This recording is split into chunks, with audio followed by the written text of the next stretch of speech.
Саламатсыздарбы урматтуу көрөрмандар? Кече күндөн бери трагедиялуу болгон окуя, жолдошунун колунан каза болгон айым жана 5 баланын энеси болчу. Ал тууралуу биринчилерден болуп үн каткан психолог Барчына Кадырбековна менен бүгүн маек курабыз. Саламатсызбы, кош келипсиз. Саламатчылык. Менин сөздү дароо эле баштагылы, Барчына айым. Эмне үчүн биринчилерден болуп үн каттыңыз? Эрмек, чынын айтсам, бул окуяны уккандан кийин аябай ушунчалык зээним кейди да. Мен шок болгон жокмун, анткени ага чейин ушундай маалыматтар менен мен 5 жылдан бери иштешип келатам да, зомбулукка учураган аялдар мененчи. Анан кечке чейин күттүм мен деле. Биринчи, экинчи деген деле нерсе жок го бул жерде эми. Анан ошол күнү биз Алтынай Нарбаева менен эжекебиз чогуу тоого эс алганы барганбыз. Анан ушундай болуптур деп сөз болду. Сөз болгондо анан Алтынай эже айтты: "Барчынем, кечки эле и так иштеп атасың ушундай проблемалар менен. Давай бүгүн ырдап, жашнак болуп, сонун нерселерди сүйлөшүп отуралы" деди. Мага макул келди ошол нерсе. Ичимде уйгу туйгу, бирок сыртымда калп эле сүйлөшүп атам да алар мененчи. Анан себеби мен эмне үчүн ушул нерсе келип чыгып атканын жакшы түшүнөм. Анан кийин последствиясы кандай болушун дагы жакшы түшүнөм да менчи. Ошон үчүн анан мага покой бербеди бул окуячы. Ушунчалык кармандым, үйгө келгенден кийин дагы баягы корейский драма көрүп аткам. Мен ага чейин сиздерге деле сунуштап аткам, "Когда жизнь дарит тебе мандарины" деген. Ушунчалык баягы биздин эле кыргыз элинин эле 3 поколениядагы жашоосун берип коюптур да. Ушунчалык берилип ошол сериалга психологический анализ кылып отурсам эле, анан уже менеджерлерим ар кимдер чала башташты да. Аны чалып эле: "Башна Кадырбековна, мен эртеден бери ушуну уккандан бери колума иш барбай атат. Эмнеге мен жаман болдум" дейт. Күйөөм жакшы болот да, ошентип 20 жылдыкка күйөөсүнүн кызганганын билгенден кийин барбай эле койбойбу деп өлгөн аялды күнөөлөп атканына мен ушунчалык чыдабай кетип, анан күйөөм менен уруштум дейт да баягычы. Анан ошондон кийин бир кайрылуу кылып койбосоңуз болбойт деп ошентип калышты. Эми мен билем да, мен эмоция менен чыкпайм адамдардын алдыначы. Ушунчалык карманып, хотя бы 1-2 күн өтсүн дедим, но болбой калды. Кайрылуу жасагандан кийин эле мен эгер ушундай араңарда дагы болуп аткан болсо, бир аз успокаивать этип турайын деп аларды WhatsApp группа ачтым. Анан эле уже группада ажиотаж болуп кетти. Эми эгер группада болсоңуз, сиз деле көргөн болсоңуз керек, менин личкама сүрөттөрүнөн бери кече эле ошол окуя болгон күнү таяк жегендер, башка кылгандар бүт баары мага бөлүшө башташты. Комментарийлерди дагы окуп, ошол WhatsApp группага киргенде дагы 400-500дөн ашыган айымдар жазыптыр да. Анын көбү эле менде деле ушундай болгон, мени да урат дейт. Демек бул көрүнүш Кыргызстанда жалпысын эле абдан көп учурлар. Нормага учурап калды да, жаман жери Эрмек. Нормага учурап калды да. Айрыкча могу биздин поколениядагы жашап аткан. Мен ойлойм, Z поколенияда мындай нерселер билбейм азыраак депчи. Анан биздин поколенияда бул нерселер нормага айланып калганы мени өкүндүрөт да. Ошолордун арасында мынтип айткандар да бар да, баягы балдарымды тирүү жетим кыламбы, жана буга чейин да сүйлөшүп калдык, гос органдарга кайрылсам деле жыйынтык болбойт. Демек аялдар дагы ошончолук үйрөнүп калды ушул насилияга же кандай? Мындай болот да, аялдардын дагы эки түрү болот. То же самое баягы осознанно ой жүгүрткөн аялдар проблема болду, сразу чечим кабыл алып ошол жерден решать этишет жолдошу экөөчү. Анан мынтип бөлүнөт да, мисалы, зомбулук болгон учурда, же болбосо 2 учурда, измена болгон учурда, зомбулук болгон учурда бул знак да. Ал кишинин сага жакшылык алып келе албашына болгон уже сага сигнал берип атат да. Измена болду, эркек киши тарабынан кол көтөрүлдү, болду. Сенин ага болгон ишенимиң өчөт ошол жерденчи. Ал ишенимди бриллиант куюп жандырам десең дагы ал жанбайт кайрачы. Башка нерселер менен алаксып өнүктүрүп кетебиз өзүбүздү. Өзүбүзгө болгон ишеним менен жаап кетишибиз мүмкүн, бирок ал эркекке болгон ишеним ошол жерден өчөт. Мындай здоровый ойлоно турган болсоңчу. Анан ошол нерсени нездоровое мышление, же болбосо нездоровая самооценка деп коет да. Ошолор көбүнчө баягы жертвадагы айымдар, алар антип ойлоно алышпайт. алар кайра эртеси күнү тиричиликке алаксып жакшы сөз сүйлөп койсо ошого азгырылып, анан алардын конечно варианттары толтура апаларыбыз үйрөткөн. Балдар үчүн, үй бүлөң үчүн турмушка чыдаш керек, анан тырмышсаң анан турмуш болот дегенге окшогон толтура баягы диплому жок психологдордун сөздөрү бар го, киргизип койгон. Анын последствиясы эмне менен бүтөт, менин кызымдын жан дүйнөсү эмне болот ал жерде, аял катары бактылуу болобу болбойбу деген башын ооруп отурушпайт да. Анан алар деле байкуштар өздөрүнүн чоң энелеринен уккандарын айтышат да, неме энелеринен уккандарын айтышат. Аларда күнөөлөбөйм, апаларды эч качан күнөөлөбөйм бул жерде. Болгону ошону туура деп ойлоп ишенип алган, изденбеген ошондой айымдарда, ошондой состояние, жертва состояниясы көп учурайт. Ушул кече күнү болгон окуяда сиздин оюңуз эмне үчүн эркек ушундай кадамга барды? Бул адам мындай кадамдарга барыш өтө кыйын деп ойлойм да. Ооба. Караңыз эми. Бул бир күндүк иш эмес, ошол күнү болгон иш эмес. 20 жылга эч кандай себеп эмес бул. Бир күн болсо бир күн баары болот болчу, башка себеп менен деле бул нерсе. Эми чындап соо адам өзүнүн аялына 5 баласынын энесине мындай мылтык же бычак көтөрбөйт, даже кол деле көтөрбөйт да, эми совестный адам. Бул инвалид, психологический инвалид деп коет да мунучу. Орукчан. Орукчан. Анан бул психологический больнойлор каяктан келип чыгат? Эми биринчиден толтура себептери бар. Жаш кезиндеги травма, өзү жашаган үй бүлөсүндө болгон зомбулуктар, анан баягы меримге толбой калган, энесинин көбүнчө энесинин самооценкасы низкий болсо, ошол балдарда ушундай болуп калат да. Баягы беременный кезинде баягы ыйлап сыктап, чыдап жүрө берген айымдардын животтогу баласында ушундай нездоровый самооценкадагы балдар төрөлүп калышат да, коркок, страх. Анан алар постоянно өздөрүн коргоого муктаж да. Любой жерденчи, мисалы үчүн коргонушат. Ал бала деле коргонуп атат да. Башка бирөөгө алдырып жүрбөйүн, же болбосо аялым мени карабай кетип калбасын, аялым мага баш ийбей калбасын деген коргонууда жашайт да, страх да булчу. Анан здоровый адам, мужик, например, кеткен учурда деле аялы, хорошо, значит, сага ошол жакса кете бер. Бар бер. Өзү выбор кыл деп ага жалдырап отурбайт да, эми нормальный здоровый эркек хорошо болуптур деп туруп эле анан кайра эмне кылат, дальше өзүнүн жашоосун улантып, кичине кандай десем, экинчи башка тагдыр курганга, же болбосо аракет кылат да. Ким жармашат анан? Ким ошентип эми аркасынан аңдыйт? Ким подозрение кылат? Ким ошентип баягы аялын кошо инвалид кылат? Өзүнө ишенбеген. Өзүнө ишенбеген, ошондо ичинде страх жашайт да бул баланын. Анан буга себептер дагы бар да, Ермек. Себептер мындай да. Эң чоң себептердин бири бул ошол үй бүлөсүндө аял эне тарабынан эң көп уккан сөздөр.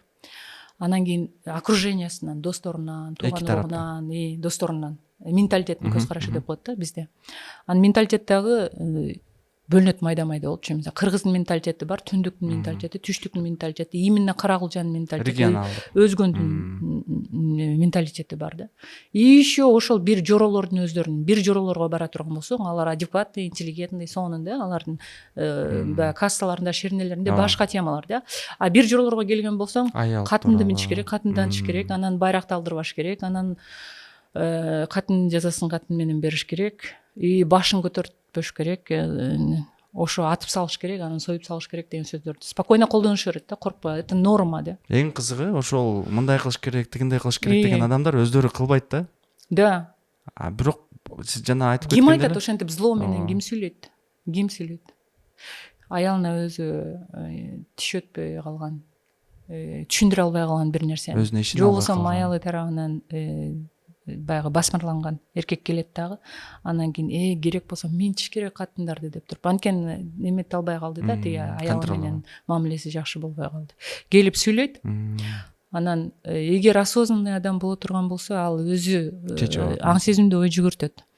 Анан ошол аң сезимде ой жүгүртө албаган адамдар, бул караңгы адамдар деп эле айтайынчы, менталитеттин, анан досторунун, анан кийин баягы ар кимдин үчүнчү күчтөрдүн, апасынын, эжесинин, бир тууганынын, аялынын айткандарынын баягы курмандыгы болушат да.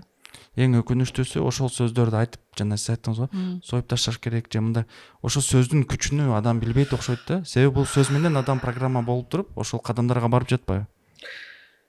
ушул сөздүчү мен действительно ушул сөздөрдү аябай көп уктум да, өзүм да келин болуп жүрдүм го. Анан мен ошол сөздөрдү укканда кача баштадым да баягы аялдачы. Мен өзүм историям жакында эле ушул китеп бүткөндө баары бизден аякталсын деп өзүм жаңы келин болуп баргандан баштап кандай окуялар болду, ошол алгачкы 7 жыл, андан кийинки менин жаңы өмүрүм жөнүндө жазып атып, мен өзүм аябай бир сыйра мындай эмоциональный разрыв болуп, анан все-таки специалистмин өзүмө келип ушинтип отурган учурда анан кийин ушул чыгып калып атпайбы. Ошон үчүн биринчилерден болуп баягы реакция кылганын себеби деле ошол болуш керек. Ошол нерселердин баарын переживать этип мен жашап китеп жазып атып, андан кийин кайра ойлонгон болчумун да, неужели ушундайлар дагы деле барбы? Мен го 22 жыл мурун ошол нерсенин жертвасы болдум да. Азыр деле барбы ошол? Бул качан токтойт деген суроолор мени жеп аткан да бул жактачы. Тем более заманбап жашоодо социалдык тармактар 21 өнүккөн кылым убакта. ошо да. Ушундай бир и плюс ошол нерсени сүйлөгөндөр, ошол нерсени баягы союп салыш керек, анан атып салыш керек. Баягы комментарийлерде жазып атышпайбы, жакшы болуптур, рас болуптур. Ошону көрмөк, анан кызганганын билгенден кийин барбай эле койбойбу? Ошону көрмөк, типа это норма деген нерсе да. Значит, бул биздин эркектердин мышлениясында спокойно эле нормалдуу эле көрүнүш да. Ошол реакцияларды айтып калдыңыз. Мен Threads'те окудум, Instagram'да окудум. Ал жерде аялдар дагы жазгандар бар экен да. Баягы күйөөсү агрессивный болгонун билсем эмнеге барды депчи.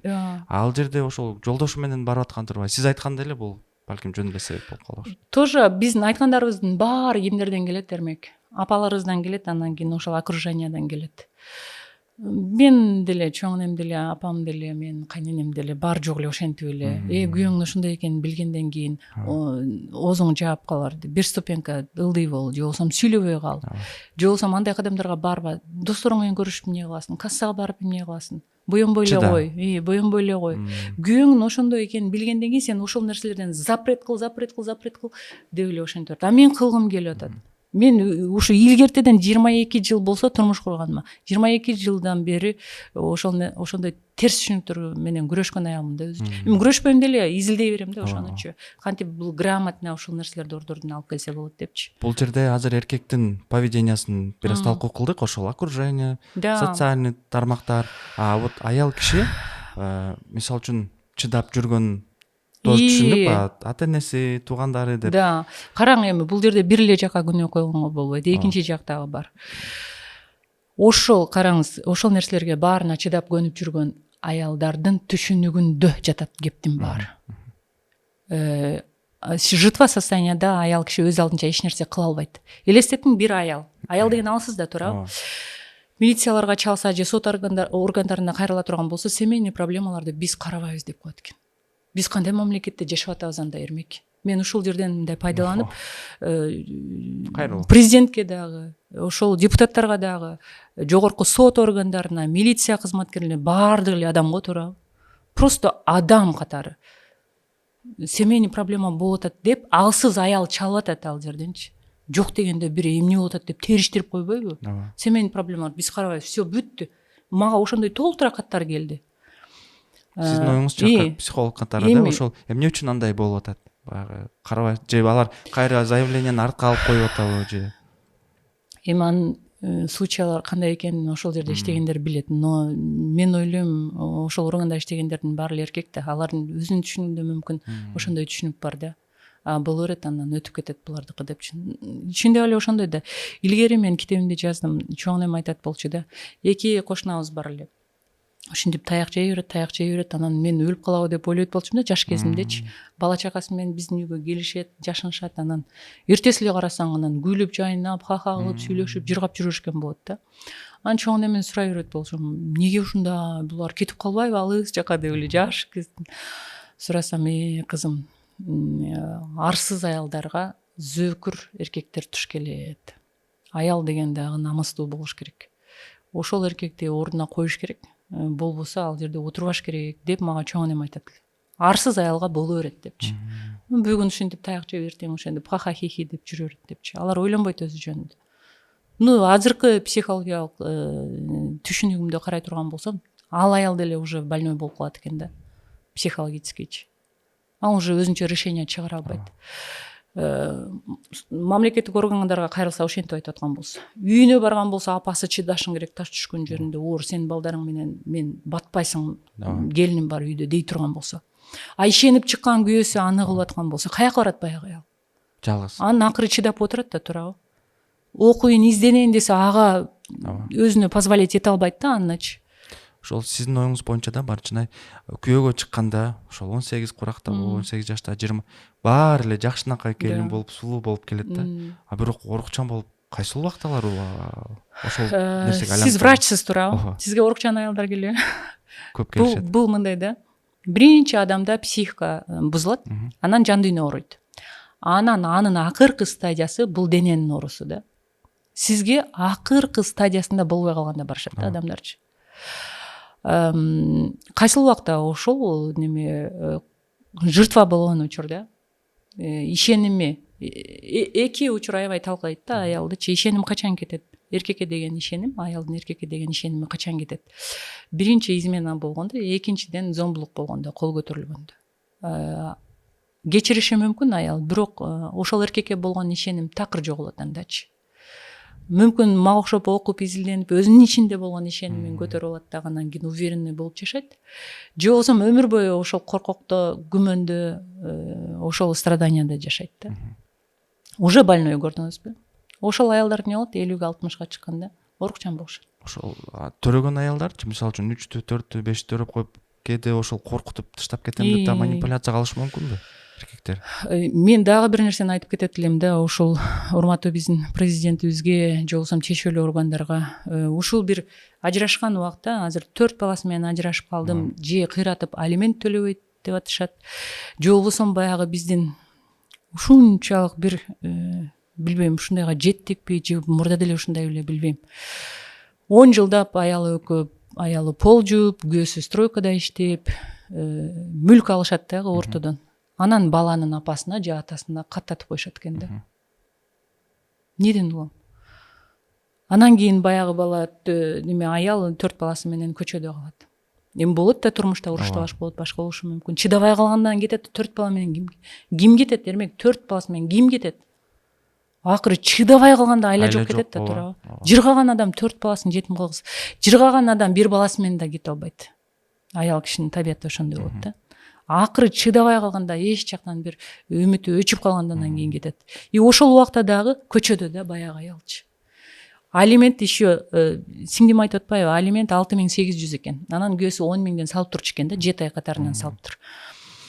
Анан баламы көргөзбөй койдум дейт. Себеби баланын расходу 40 миң, 50 миң дейт шаардачы. Бир балага, э? Бир балага ооба. Эми мектеп эле азыр канча турат? Кийим кечеги бар, садикке алып барат, алып келет, ойноткон алып чыкканда эле уже 2-3 миң, да? Анан ал мага баланы көргөзбөй атат деп сотко кайрылат. Анан сот болсо, сизге алименттен ашыкча төлөп атыптыр го, эмнеге баланы көргөзбөй атасыз? Карасаңыз эми 6800 сом алимент. Просто мындай на совесть ошол органда иштегендердин өзү 6800гө бир баласын багалабы? Демек коом деле ошол аялга каршы чыгып аткан турбайбы? Карасаңыз ушул нерсени да, закон иштеш керек да бардык мамлекеттерде. Мисалы үчүн арабтарда, мисалы үчүн түрктөрдө, мисалы үчүн кореецтерде. Ушул нерсени мен түшүнүктүү өзгөрткүм келип атат да. Бала төрөттүңбү эркек? Ошону бак, өмүр кандай белгилүү убакытка чейин. Бала төрөткөндөн кийин толук мүмкүнчүлүк эркектин мойнунда. Ажырашкан күндө дагы жоопкерчиликти ал. Ошолордун традициясын эмне үчүн биз колдонсок болбойт? Эмне үчүн карасаң эми экөө ажырашып кетти дейли эрмек. 4 баласы менен ажырашып кетти дейли. Кимге выгодно? Эркекке? Эркек өзү жалгыз калат, еще мүлк апасынын атында да. Эч нерсе жоготпойт да. Баягы еще апалар айтып атпайбы? Жакшы катын чыкчаңды алыр балам деп мындай күлүп атат да. Анан катын кетсе кайра төшөк жаңырат деп атат да. Ушуну угуп чоңойгон балам эмне болот? Эч кандай ойлонбойт баягы 4 баласы жөнүндө. Анда аялды адам катары көрбөйт. Ошо баланы деле, аялды деле адам катары көрбөйт. Энеси жаман болчу, өзүнүн айынан кетти деп коет, чыдабады деп коет да дагычы. Бул дегенде герой эркек киши болуп калды. Еще мал болбоду деп сүйлөшөт да. Өзүм угуп ошол нерселерди жашагам мен, ошол сөздөрдү угупчу. Анан болду, күнөөлүү 100% аял страдать этип аткан балдар. а эркек эртең башка бирөөнү алып спокойно жашай берет, мүлкү бар, бала жок ал жерде.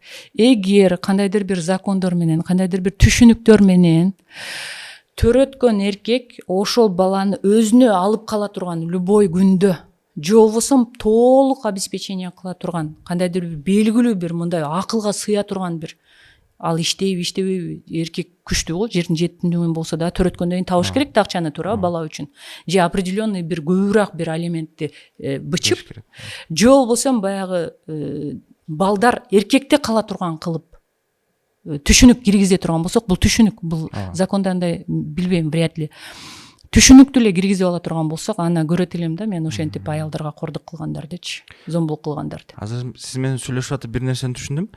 Демек эркектер мындай ички түшүнүгү боюнча инфантильный, мындай жаш баласымал болуп калат экен да, себеби чоң адам жоопкерчиликти алганын билет. Эч кандай жоопкерчилик жок эркекте. Эч кандай жоопкерчилик жок. Көрдүңүзбү, ажырашкан учурда дагы, иштеп акча тапкан учурда дагы плюс менен кетип атат да эркектер постоянно. Буга чейин да айтып калдыңыз эле сүйлөшкөндө, эгер ажырашкандан кийин эркек эмнеси өзгөрөт депчи. Чындыгында ал өзүн баягы көп жерде угуп калам, бойдогу эркектей эле кайра. Азыр мен эфирден кийин сага, эфирден кийинчи 5-6 катты окутайынчы, свежий келген каттарданчы. Алар мактанып калышат. Еще мактаныптыр да, баягы изменанын айынан бир таанышыбыз эме ажырашып кетет 4 бала мененчи. Еще неме баягы любовницасына жазып атат экен да. Наконец-то ушул 4 баладан сүт жыттанган аялдан кутулдум депчи. Бул не деген эми караңгылык эми. Болбосо ал өзүнүн балдары. Жок, мындай да, эркек эрмек мындай катуу тийеби эркектерге кечирип койсун. Эми ошол эркектерге айттым, мен баарын айткан жокмун. Мал дагы төрөп койгон, баягы мал дагы балдарын карабай койбойт да. Мал дагы чоңойтконго балдарын выживание кылганга чейин жеткирип коет да, анан кийин кетет да баягы жерденчи башка ургачыларга. Демек жаныбарга чейин деле тете болбой жатат. Жок, жаныбардан низкий болуп түшүп кетет да. Ошолор. Баарыңарга албагыла, бирок ошолорду тарбиялай турган эркектер бар да, туурабы? Закон тарбиялаш керек, анан законго эле карап тура бербей, мындай түшүнүк дагы өзгөрүш керек да, коомдогу. Менталитеттеги түшүнүктөр өзгөрүлүш керек да. Мындай современный, заманбап түшүнүктөр өзгөрүлүш керек. Сиз менен буга чейин жанагы аял киши кайсыл учурда психологически оорукчан болуп калат, анан качан баягы оорулар пайда болот деген сөздү сүйлөшүп аттык. Анан менин байкашым боюнча, азыр мага көп кайрылган статистика кылса, ошентип 4-5 бала төрөп, жолдошунун ийгиликтүү болушуна себепкер болуп, өзүнүн мындай алтындай убактысын берип, жол эркектерге.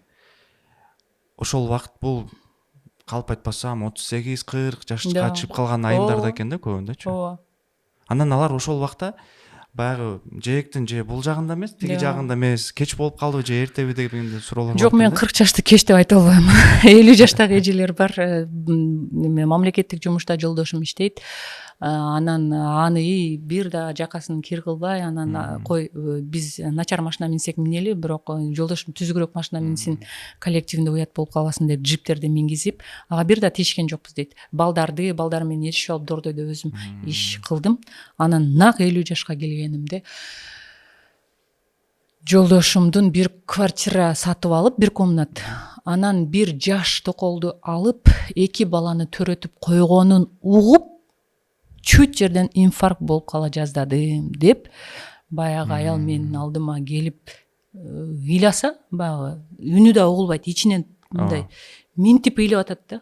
Барчын дейт, мына жерим дейт ысып, мындай эмне менен басышымды билбей калдым. Оюма ар нерсе келди дейт. Жүрөгүм ыйлат дегендей да. Ичи ыйлап атат да, баягы сыртынан минтип чыгара албай атат, ичи ыйлап атат. Анын состояниясын көрүп, ошо жердегилер баары ыйлашты, конечно. Биздин баягы жабык семинарларыбызда да. Анан ушул учур баягы аялдар үчүн чындап эле сен айткандай ооруттуду. Же башка өзүнүн жолун таап кетип калайын десе 50-гө чыкты. Эртең кудалар, балдар үйлөнөйүн деп кызы турмушка чыккан да. Кетпей коеюн десе уже баягы нерсеге чыдабай атат да. Эми Кудай сактасын, анын деле эми жазасын, конечно, алат. Анан ушундайлар. Анан сиз айтып атпайсызбы, психологически больной депчи. Мисалы мындай да, измена да, ошол измена болуп атпайбы эми эженики. Измена да, өзүн бактаган аял боло турган болсо, биринчи переписканы көргөн убакта эле ошол жерден кетет. чечет отур бер жака деп туруп эле эмне болду кана айтчы мага түшүндүрүп берчи деп сүйлөшүп анан чечет, анан мүмкүн кечирет күбөсүн, бирок кечирген убакта дагы ошол эркек менен жан дүйнөсү айыкмайынча чогуу жашай албайт, мүмкүн эмес. Биз ошол нерсени кабыл алгандан коркобуз да. Биз баягы кеткенден же башкадан өзүм башыман өткөн ошол нерседе. Анан мен жашай албайм дедим, өзүм алдап маска кийип алып. Сенин жаныңда жата албайм мен. Апамкына барып келейин, өзүм айыктырып келейин десем 3 күндөн ашык жүргөнгө болбойт дейт. А измена кылганга болобу анда? Анда бирөөнүн кызын жан дүйнөсүн оорутканга болобу? Мен чыдап мынтип жашай албайм мындай нерсеге. Бул жерде принцип тууралуу сөз болуп атат. Анан кээ бир айымдар принцип эмес, бул туура подход ушундай. Туура здоровый мышлениедагы аялдын подходу ошондой. Маска кийип жашаганга мүмкүн эмес, өзүңүздү өзүңүз алдап аткан болосуз. Измена биринчи переписканы көрдүңүзбү? Ошол жерден уже сиз психологический запкыга учурадыңыз. Аны кабыл алыш керек, аны айыктырыш керек. Андан кийин анан карап көрүш керек дальше жашаганды. Эгер маска кийип жашай берген болсоңуз, күйөөңүздү да алдап атасыз, өзүңүздү да алдап атасыз. И все болду, ал измена токтобойт, өмүр бою болот. Кааласа 50-гө чыкканда дагы боло берет. Муну мен факты менен айтып атам. Экинчиси кол көтөргөндө. Биринчи күнү кол көтөрдүбү болду. Все болду. Ал жерде долго айыктырмайынча кайра жашаганга болбойт. Кабыл алыш керек да адам, анан менталитет апамдын сөзү, атамдын сөзү деп эле. Анан көбүнчө ортодогу балдарды шылтоо кылышат. Измена кылат, урат, ортодогу балдардын айынан кете албай атам депчи. А балдарга ким хозяин? Балдар кимдин тукуму? Балдарды ойлой турган атасы бар го, туурабы? Ооба. Ал проблема эркектики го. А эмне биз алардын проблемасын талашышыбыз керек? Ошентип чечүүчү болуп кыйын болуп отура беребиз.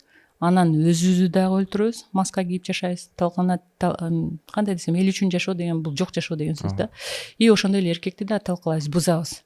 На самом деле жакшылап ойлоп алып карасаң, ушундай маска кийген аялдардын жашоосунан улам эркектерибиз бузулуп атат, каалагандай жүрүп атат да. Барчынай, баягы сиз айттыңыз да, аял өзү ошол точка койсо болот. Же чыдап кайра кайталай берет, же кетиш керек депчи. Ошол кээ бир айымдарда чечкиндүүлүк жетпейт да, ошол чечкиндүүлүктү айымдар кайсыл жактан табыш керек? Ушул эме биздин азыр психологдордун кыла турган иши ушул да. Жаңы түшүнүктөрдү киргизип, бүтүндөй жалпы коом, аял эч нерсеге милдеттүү эмес, аял зомбулукка чыдабаш керек, изменага чыдап отурганга болбойт деген түшүнүктөр спокойно колдонула баштаганда башка өнүккөн мамлекеттерге окшопчу. Анан ошол аялдар деп туруп коомду ээрчийт да аларчы. Өз алдынча чечим чыгара албаган аялдар коомду ээрчийт да. Коомдо жалпы ошондой түшүнүктөр киргенде анан кийин алар спокойно чече башташат. Ошол коомго бул маалыматты биз кантип мындай болбош керек деген мен бир нече өлкөлөрдүн ушундай бизге окшоп менталитети биздикине окшогон өлкөлөрдүн историяларын изучать этип көрдүм. Анан жакында эле мен Кореяда болуп келдим. 26 жыл мурда эле ушундай нерселерди аябай страдать этишип, алар башташканда пропаганданычы, аялдардын укугун коргоо, аялдардын коомдогу ордун, баркын бийиктетүү, эркектердин жоопкерчилигин арттыруу боюнчачы иш-чараларды жүргүзүп. Азыр эми кореецтердин дорамалары хит да дүйнө жүзү боюнча. Орус тилине кечеги эле мисалы баарыңыздарга сунуштайм. Когда жизнь дарит тебе мандарины деген фильмди көрүңүздөр, орусча которулуптур, бул англисчеге которулду, бул неме кытайчага которулган, башка тилдерге которулган да, 25-эле жылы чыгыптыр, но хит да уже. Ушул 3 поколениянын баягы четко эски түшүнүктөрдү, менталитеттерди, анан ортодогу биздин поколениянын, анан жаңы поколениянын сонун кылып көргөзүп берген да.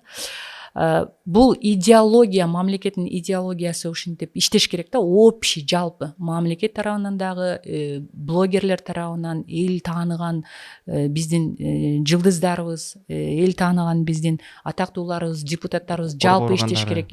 Чыгармачыл адамдар иштеп, анан ошол нерсени бул жөнүндө китептер, бул жөнүндө кинолор, бул жөнүндө ырлар, бул жөнүндө семинарлар, бул жөнүндө толтура конференциялар, сериалдар, ушундай нерселер кайра пропаганда боло бергенде, анан бул азыр эми маалыматтын заманы. Максимум 1-2 жылдын ичинде оңдоп койсо болот. Эми конечно түп тамырынан дей албайсың, но бирок ошол эч нерсе кыла албай отурган аялдарга хотя бы жан кирип, хотя бы эркектер ойлонуп кол көтөрөрдө же измена кыларда, хотя бы ошол балдары ойлонгонго жоопкерчиликти алганга акырын өтө баштайт да. Келечегин сындырбаганга. Келечегин мен ошол атайын жазган китептин атындагы караңгылыктардын баары типа эми биз менен бүтсүн, мындан кийин андайга биз жол бербейбиз. Биздин балдарыбыздын келечеги үчүн деген жарык болсун. Өзүм уран койдум да. Биздин кыздарыбыз, биз ишенген караңгы түшүнүктөргө жол бербейбиз дегенде. Демек жана коом деп калдыңыз. Азыр интернет булактарында көпчүлүгү комментарий бербей, бул теманы козгобой, бул мага тиешелүү эмес деген, бул такыр туура эмес экен да. Демек ар бир адамдын таасири бар бул нерсеге болуп аткан. Сенин аудиторияңда 100 адам сени угат дагы, демек коомдун проблемасы сенин дагы проблемаң да. Но конечно сен ал жерде чечүүчү эмессиң. Болгону сен өзүңдүн оюңду, анан кийин өзүңдүн көз карашыңды, анан туура көз карашыңды болушунча туура, ар ким эле өзүнүкүн айта бергиле дебейм. Болушунча мындай анализдеп көрүп, мүмкүн башыңан өткөн, мүмкүн ушул мисалы ушул окуя менин башыман өткөн, мен бул жерде опытым бар. Бул нерсе боюнча, зомбулук боюнча, измена боюнча жолдошум экөөбүз иштеп чыгып, анан бул нерседен өткөнбүз экөөбүз дегендей да. Демек ар бир жаран жок дегенде өз оюн билдирсе деле, бул жалпысынан элге жардам туура ойду билдиргенге, оюна келгенин айтып, оюн билдирет десе жазып турго бирөөсү. Катының измена кылса эмне кылат элең сен керек болсо депчи типа. По идее маалымат так эмес, бирок эмне кылат элең депчи. Эмне кылганга акысы бар. Измена кылган болсо ошого жараша себеп бар да, туурабы? Провокационный суроо берип. Да, провокационный суроо берген.